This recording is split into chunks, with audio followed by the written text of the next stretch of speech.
안녕하십니까. 황태순 TV의 황태순 김현광입니다. 네, 오늘 2019년 11월 6일 수요일입니다. 지금 보니까 홍준표 전 대표가 오늘도 좀 보니까 뭐 좀 페이스북도 정치를 하셨어요. 제목 매일 하시는 건데. 예, 뭐 십상시가 활개치던 박근혜 정권 시절이라는 제목으로 하나를 떡 쓰셨는데 평상시에 보면 참 직격탄을 퍼붓던 홍 전 대표가 오늘은 암호를 갖다가 글쎄 말이야, 왜 이러셨을까요? 예, 암호를 그냥 갖다가 막 그냥 그 상처에다 그냥 고춧가루 확확 뿌리고 찌를 놈 있으면 그냥 독화살로 확확 쏴서 하던 분이 예. 뭐 H, Y, K 뭐 친위대 재선 4인방 네. 왜 이렇게 암호문을 쓰셨는지. 근데 이거는 우리 저 황태순 대표께서는 누군지 다 아시는 얘기죠? 아니 다 알고 속 시원하게 좀 설명을 좀 해주시죠. 2015년부터 2016년까지 그 당시 이제 20대 선거 앞두고 친박과 비박 간에 그야말로 그당 쟁투가 있었고 대표는 김무성이었고 김무성 대표하고 또 박근혜 대통령 밑에 현기환 정무수석 하고 사실상 머리 끄댕이 싸움하고 난장판이 벌어졌던 적이 있었는데 우리 저 김영광 씨가 혹시 저기 옛날 박중훈 씨가 주연한 황산벌이란 영화 보신 적 있어요? 네, 봤습니다. 거기 보면 그런 나오죠. 이제 김유신이 개백의 전략을 꾸미려고 첩자를 보냅니다. 첩자가 딱 가서 한다는 말이 개백이가 이렇게 얘기했습니다. 우리는 머시기 할 때까지 거시기 하자. 거시기 할 때까지 머시기 해부러. 정말 모르겠습니다. 참 얘기가 거시기 해부르네. 예. 그런데 자, 한 줄 한 줄 읽어가면서 네. 홍준표. 저는 뭐 결론. 근데 이거를 다 한 줄씩 설명하기 전에 왜 쓴 겁니까 이거를? 우선 두 가지로 봅니다. 네. 첫째는 최근에 보면 중진이죠. 재선의 김태흠 전 최고위원이 이른바 험지론을 들고 나왔습니다. 그러니까 영남과 강남 지역, 이른바 노란자위 지역에 있는 삼선 의원들은 다 용퇴해라. 황교안 대표를 비롯해서 앞으로 출마를 갖다 지금 출마가 거론되고 있는 뭐 홍준표라든가 또 김병준이라든가 이런 사람들은 노론 편한 데 가지 말고 험지로 출마하라라고 직격탄을 퍼부었어요. 그러니까 영남, 대구, 경북, 부산, 경남, 울산, 그리고 강남, 서울, 강남 3군, 강남, 서초 3선 이상들은 용퇴해라 그러는데 네. 그 김태흠 너 참 뭐가 인간 같지 않은 뭐 이러면서 날린 거라 이거죠. 이게. 그게 어디 나옵니까 그 사람 저기? 조금 이따 말씀드릴게요. 또 하나는 뭐냐니까 지금 홍준표 대표 저는 이런 거 글 쓰는 건 참 마땅치 않습니다. 설사 그렇다 하더라도 지금 보면 나이로 보나 선수로 보나 보면은 지금 김태흠 의원하고 머리끄댕이 싸움하면서 예전에 사실은 덮어두어야 될 다 알아요. 알지만 그 또 지난 일을 갖다가 들추어내서 서로 너 그때 이지됐지라고 상대방 공격하고 하는 것이 과연 무슨 도움이 되겠는가 하는 그런데 생각이 듭니다. 황 대표님 생각과 달리 예. 2016년, 15년 말씀하셨는데 그때 얼마나 못난 짓을 해서 자기네들이 배출한 대통령이 탄핵당하고 감옥 갔는지에 대한 반성도 없었고 그 이후도 마찬가지고 그때 얼마나 바보짓을 하고 못난 짓을 했길래 다 잊어버렸어요. 저는 그래서 한번 좀 일깨워주셨으면 좋겠어요. 야, 지금 그 자유한국당이 뭐 새 출발하겠다고 뭐 김태흠이라는 뭐 재선 의원이 노른자위 땅에 있는 사람들은 3선 이상은 물러나라는데 그게 얼마나 허망한 얘기인 건지. 이 사람 그러면 이 사람 때문에 썼다는 거 아닙니까? 자, 한 줄 한 줄 읽어주시면 제가 이제 암호를 해독해드리겠습니다. 자, 암호 해독관 황태순입니다. 네, 이거 다 아시는 거죠? 자, 네. 그 십상시가 활개치던 박근혜 정권 시절 이런 제목이네요. 네, 우선 십상시는 아시겠습니다만은 일반 정윤의 문건 때 나왔던 정윤의 문건에 나왔던 당시 박관천 경정이 쓴 그 대목에 바로 3인방과 문고리 3인방과 십상시가 나옵니다. 근데 뭐 여기서는 십상시는 당내 십상시를 얘기하는 당내 십상시를 얘기하는데 어쨌든 계속 보면 홍준표 대표도 이리저리 얽고 있어요. 자, 나는 경남지사로 내려가 있었지만 그들의 폐악질과 정치 난맥상은 지방에서도 생생하게 볼 수 있을 정도로 자심했다. 자, 20대 공천 앞두고 얘기입니다. 박근혜 대통령의 진실한 친박 한마디에 진박 간별사가 등장했다. 자, 진박 간별사는 뭡니까? 진박 간별사부터 얘기하면서 진실한 친박이라는 게 뭐냐? 진실한 친박이 준 말이에요? 2015년에 그때 유승민 원내대표가 박근혜 대통령 들이받습니다. 그것도 국회에서 뭐 교수단체 대표연설에서 증세 없는 복지는 허구다라고 얘기했고 박근혜 대통령도 발끈해서 그때 나온 이야기가 배신의 정치를 얘기했고 6월달에 그다음에 11월에는 물론 그때는 유승민 원내대표 물러나고 난 다음입니다만은 11월에 국무회의장에서 무슨 이야기를 하셨냐 하니까 곧 있게 될 총선에서 진실한 사람들을 선택해 주셔야 됩니다. 국민들이. 그때 나온 게 바로 진실안이에요. 그런데 지나가고 지금 생각하면 네. 증세 없는 복지는 호구라는 게 지금 나타나잖아요. 증세하니까 복지를 위해서 증세를 하니까 지금 얼마나 또 국민들 고통스럽죠. 국민들 고통스러워 세금이 늘어날 수밖에 없는 거고 지불을 해야 되는 건데 네. 그 얘기에 왜 그렇게 그 유승민을 죽이려고 그랬습니까?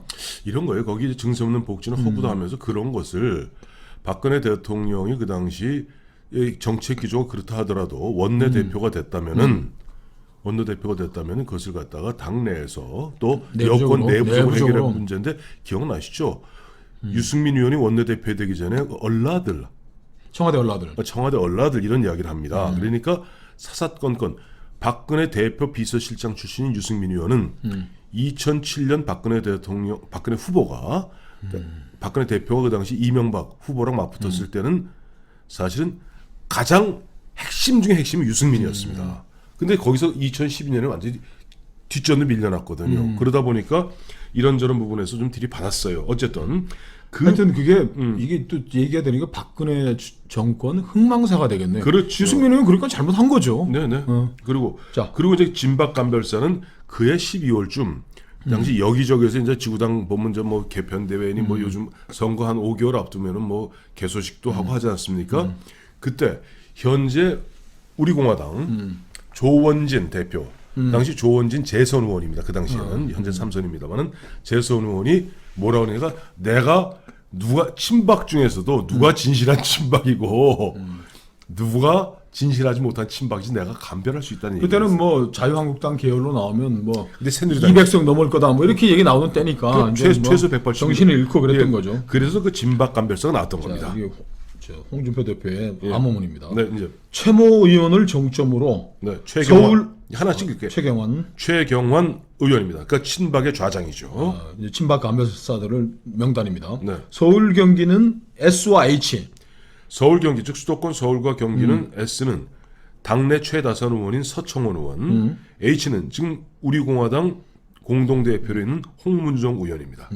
인천은 Y가 Y 누굽니까 이거? 와 이거 아시지 않습니까? 김무성 죽여버려 했던 윤상현 의원입니다. 누님 윤상현. 근데 본인은 뭐 아니라고 그러더라고요. 충남 대전은 K와 L. 예, 이게 아까 말씀하셨던 K와 L 이 두 의원이 다 나중에 보면은 2016년 보면 최고위원 합니다만 K는 김태흠 의원, L은 이장우 의원. 자 대구 경북은 K는 누굽니까? 이거? K는 정무수석을 지냈던 바로 김재원 의원입니다. 부산 경남은 YP가 Y는 뭐 친박의 핵심이라고 할 수 있죠. 유기준 의원, 해수부 장관이던 유기준 의원이고 P는 서울신문 정치부장 지냈던 박대출 의원을 얘기하는 겁니다. 이거 암호문입니다. 이제 공공연히 진박 간별사를 자처하면서 십상시 정치를 하였다. 참 가슴 아픈 얘기입니다. 근데 사실 홍 대표 이렇게 쓰는 것도 참 적절하진 않아요. 적절하잖아요. 뭐 우리 김영호 시장 잘 아시겠습니다만 그 당시에 2015년, 2016년 공천은 사실은 뭐 이 사람들은 아니고 정확히 이야기하면 지금 감옥 가 있는 현기환 정무수석이 대통령 눈 가리고 그 내부에 쏘곤쏘곤하면서 이한구 공심위원장이랑 쏘곤쏘곤 했던 거 아니에요. 지금 생각하면 현기환 씨가 뭐 뇌물 받은 게 100억인가 뭐 그랬다는 거 아니에요. 뭐 그렇게 해야 몰라요 정확히. 대단한 분들이겠다. 자, 그래서 홍준표 대표 글입니다. 네네. 20대 국회가 개원되고 난 뒤 의총이 열리기만 하면 소위 친위대 재선 4인방의 횡포에 의원들은 할 말도 못하고 눈치 보기 맞받고 그들이 막말과 고성으로 당을 장악해 나갔다. 친위대 재선 4인방은 또 누구예요? 이거? 친위대 재선 4인방은 누구냐 하니까 근데 이때 재선이 된 거죠. 아까 말씀드렸던 김태흠 의원. 김태흠이 두 번 나온 거 보니까 홍준표 대표가 김태흠의 어제 발언 삼선이상 다 물러와라라는 얘기 지금 빡쳐가지고 쓰신 거구만. 그때는 이제 친위대라고 그러지 않았고 강박이라고 그랬습니다. 강박. 강경한 친박이라고 그래서 친박.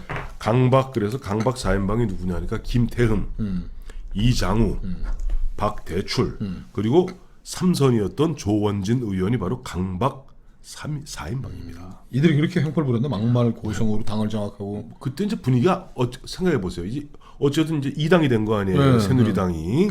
새누리당이 2당 된 상태에서 총선 지자마자 바로 김무성 대표가 사퇴합니다. 그리고 뭐 우여곡절 끝에 원외였던 정진석 당시 당선자가 원의 원내대표가 되고 그렇죠. 뭐 이제 비대위원장 역할을 하면서 비대위원장을 모셔오죠. 이런 분위기에서 결국 이제 이정현 체제를 출범시키지 않습니까? 이 상태에서 사실은 보면 아직까지만 해도 이런 게 있죠. 사람이 좀 이 처지가 공공해지고 하게 되면 약간 위기감을 느끼면 강경한 목소리들이 소리를 더 커지기 시작합니다. 그 강경한 목소리들 사인방이 바로 대표 말씀이 말이 김태흠, 이장우, 박대출, 조원진 네. 그렇게 소리치고 해가지고 네.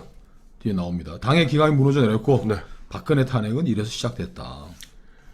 이제 친박에서 말을 갈아탄 그들이 네.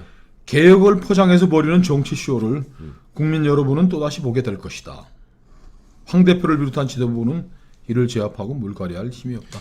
이 자유한국당 오늘 현주소를 보여주네요. 근데 아직 좀 보십시오. 서로 또 내 탓하기 시작하고. 그렇죠. 그렇게 되고 보면 뭐 홍준표 전 대표는 책임 없습니까? 그렇죠. 그리고 황 대표를 비롯한 이런 식으로 해갖고 이른바 흔한 얘기로 오늘 아까 잠시 후면은 오늘이죠. 오늘 3시에 황교안 대표가 뭐 기자회견한다고 그러죠. 긴급 기자회견. 뭔가 황 대표도 압니다. 분위기를 보면은 일조일석에 보면 이 단칼에 못 빼요. 마침 보니까 오늘 홍준표 대표 이 페이스북 아래 보면은 옛날 또 이회창 시절 보면 쭉 나오더라고요. 근데 이것도 보니까 좀 홍준표 대표가 조금 보니까 팩트가 좀 왔다 갔다 하던데 어쨌든 그런 분위기에서도 막상 물갈이라는 것은요 내년 돼야 됩니다. 그리고 아직까지 두고 봐야 돼요. 저 홍준표 대표 이렇게 하는 게요 진짜 어른스럽지 못하고 야당의 네네. 그 대표진에 보내. 네. 그렇지만 네. 또 이 얘기 또 이 얘기대로 또 저 일리가 있고 근거가 있기 때문에 네. 서로 계속 싸울 수밖에 없는데 네네.